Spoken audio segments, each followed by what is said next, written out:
নমস্কার, আমার নাম বনিতা ঘোষ। আজকে আমি একটা গান শোনাতে চলেছি, যেই গানটার নাম হচ্ছে ये जमी गा रही है, আর বইয়ের নাম হচ্ছে জমিন আসমান। তো আমি আর কথা না বাড়িয়ে এই গানটা শুরু করছি। ये जमी गा रही है, आसमां गा रहा है, साथ मेरे ये सारा जहां गा रहा है।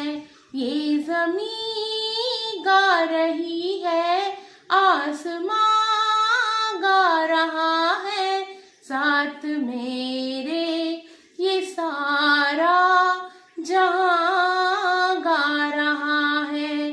भूल कर राह कोई हंसी आ न जाए, इस जगह कोई पर्दा नशी आ न जाए।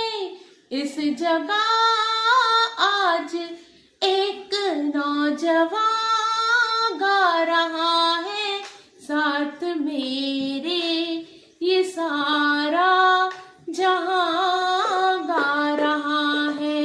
ये ज़मीं गा रही है, आसमां गा रहा है, साथ मेरे ये सारा जहां गा रहा है।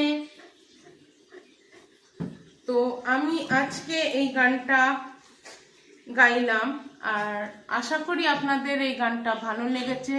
তো এই গানটা যদি আপনাদের ভালো লেগে থাকে, তাহলে আপনারা আমার চ্যানেলটাকে লাইক, শেয়ার আর সাবস্ক্রাইব করে আমার পাশে থাকবেন।